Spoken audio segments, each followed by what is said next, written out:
ఆయన కేరళీయుడు, శ్రీలంకలో పుట్టాడు. కానీ కోట్లాది మంది తమిళ ప్రజల ఆరాధ్య నాయకుడు. మిగిలిన హీరోలందరూ కొడుకులకే కాకుండా మనవలు మునిమనవల కోసం ఆస్తులు కూడా పోగుపెడుతూ ఉంటారు. ఆయన మాత్రం అనుక్షణం పేదల గురించి ఆలోచించేవారు. తన సినిమాల్లోనే కాదు, నిజ జీవితంలోనూ కష్టజీవులకు కొండంత అండగా నిలిచేవారు. ఆయన మరెవరో కాదు, పురచ్చి తలైవార్, మక్కళ తిలగం, ఎంజి రామచంద్రన్. ఆయన చివరి రోజుల్లో జరిగిన ఓ సంఘటనను ఇప్పుడు గుర్తు చేసుకుందాం. ఎంజీఆర్ తమిళనాడు ముఖ్యమంత్రిగా ఉన్న సమయంలో అనారోగ్యానికి గురి కావడంతో చికిత్స నిమిత్తం అమెరికా వెళ్ళారు. అక్కడి నుండి తిరిగి వచ్చిన తర్వాత ఆయన్ని పరామర్శించడానికి విజయ సంస్థ అధినేతల్లో ఒకరైన నాగిరెడ్డి వెళ్ళారు. ఎంజీఆర్ ఆరోగ్య పరిస్థితి గురించి అడిగి తెలుసుకున్నారు నాగిరెడ్డి. ఆ తర్వాత ఎంజీఆర్ మాట్లాడుతూ, ఏదో పుట్టాము వెళ్ళిపోతామని కాకుండా మన పేరు ఎప్పటికీ నిలిచి ఉండేలా ఏదన్నా మంచి పని చేయాలి నాగిరెడ్డి గారు. ముఖ్యమంత్రిగా ఉన్నాను కనుక అమెరికా వెళ్ళి ఖరీదైన వైద్యం పొందగలిగాను. కానీ సామాన్య ప్రజలకు ఇది సాధ్యమా? కాబట్టి మీరు ఒక హెల్త్ సెంటర్ నిర్మించండి. అన్ని ఆసుపత్రుల్లాగా కాకుండా అదొక ప్రత్యేకమైన హెల్త్ రిసార్ట్లా ఉండాలి. అందులో పేదలకు మెరుగైన వైద్యం అందాలి. ఎంత డబ్బు ఖర్చైనా పర్వాలేదు, నేను చూసుకుంటాను. ఎలాంటి సంకోచం లేకుండా అడగండి అన్నారు.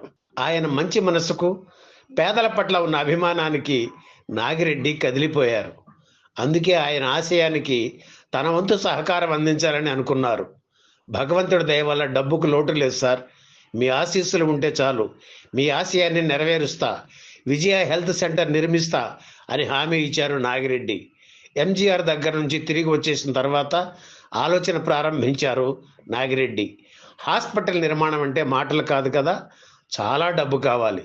అందుకే విజయ బ్యానర్పై తను నిర్మించిన చిత్రాల హక్కుల్ని అమ్మేశారు. చాలా డబ్బు చేతికొచ్చింది.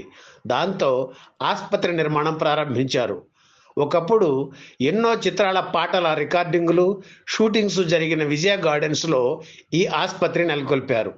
దీనికి ఏం పేరు పెట్టాలా అని చాలాసేపు ఆలోచించారు. పేదలకు ఉన్నత వైద్యం అందించాలని తప్పించిన ఎంజీఆర్ పేరు పెట్టాలని నిర్ణయించారు నాగిరెడ్డి.